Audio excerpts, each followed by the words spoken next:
What's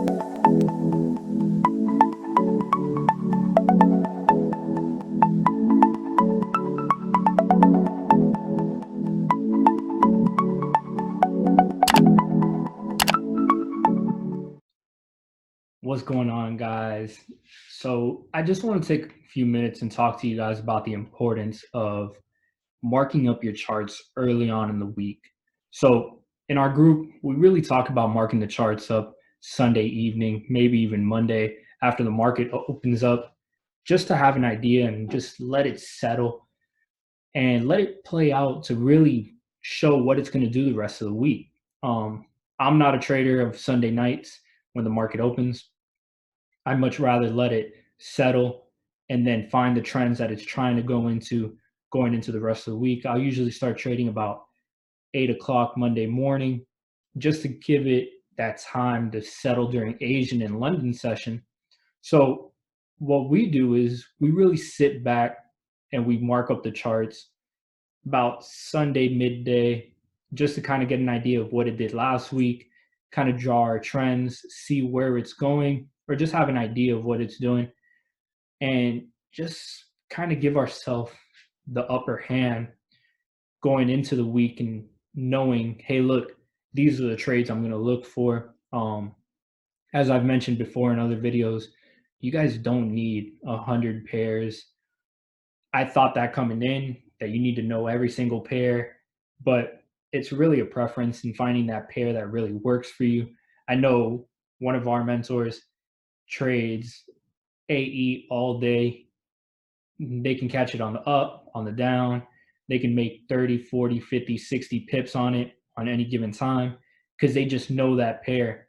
So finding pairs that work for you and you really like is something that we encourage in our community and something I encourage you guys to start doing. So, what I want to show you guys is just how to prepare properly on a Sunday or a Monday just to keep going the rest of the week and have an idea of what you're going to be looking for and just find those pairs that you like. So, all right, guys. So this is kind of an example of what I'm talking about, drawing up your charts early and kind of finding those pairs that you really like. So one of my favorite pairs is actually CAD JPY. And as you can see here, I kind of drew it up. And this was last week. So I started looking at the chart Sunday afternoon before the charts had opened up. I had noticed that it was still in an uptrend. It had closed out on the 5th with a bullish candle, but you can kind of see that the bears were pushing it. So there's a long wick at the top, kind of long wick at the top. So, like I said, I like to draw my stuff up Sunday before the market opens just to have an idea of what's going on. So I had this market still going up in an uptrend, and it had been going up in an uptrend since like the 6th or 5th of May.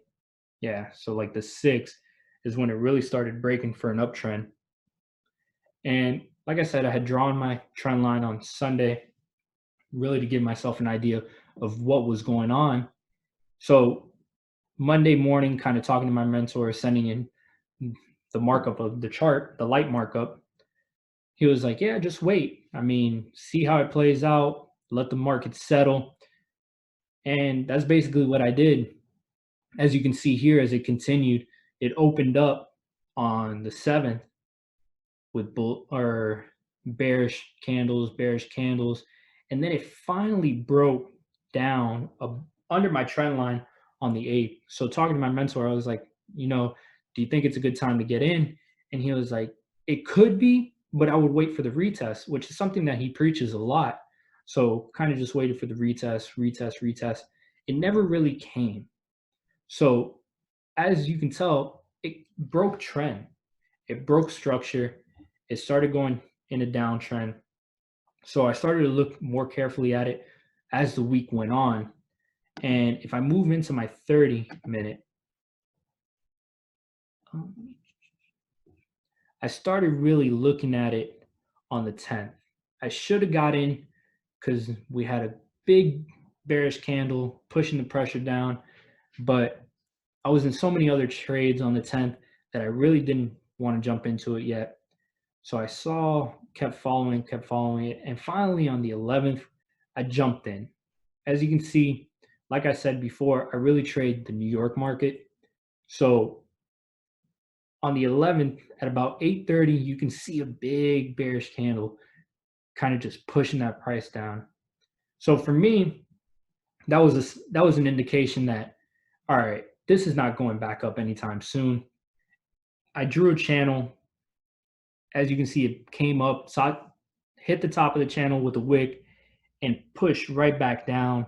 So once I saw this second bearish candle, kind of with indecision, which probably wasn't the best decision or the best indicator, but I saw it still below my 8 EMA and said, you know what, let's jump in right here. So I jumped in right at this candle and was able to take this baby down for about 60 pips before I jumped out of it because, like I said, I got out about right here. So 56 pips.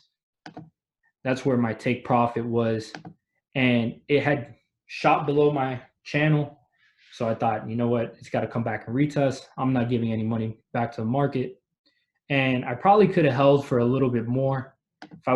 If I would have held to the bottom, it would have been about 121 pips. But I was satisfied with my 56 pips, taking out my profit and running with it. Like I said, I wasn't giving any money back to the market. But the importance of drawing up your markups early in the week kind of gives you indications and shows you what you could be looking towards going in later in the week. And that's something that I found huge in our community that we talk a lot about is just the preparation. You're spending more time watching the charts and marking up the charts than actually being in a trade. So knowing that a trade can last you, it can last you a minute. You can get your 20, 30, 40 pips in a minute, depending on how the market wants to move. But just being prepared for it is what's going to help you find success in this industry with Forex. So, like I said, it's important to mark up your charts, guys.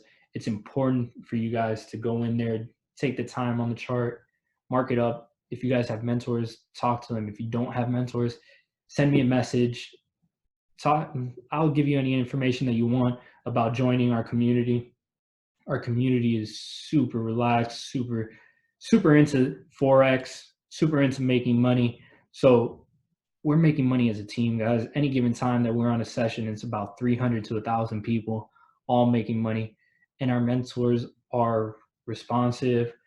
They're willing to teach. If you guys haven't seen before, go into some of our previous videos, take a look at what we're doing as a community and how we're making money together. So I encourage you guys, either send me a message or click on the link below if you guys just want to know what's going on. And hope you guys are doing well trading. Hope you guys are making money. And just shoot me a message if anything. All right, guys? Have a great week. Bye, guys.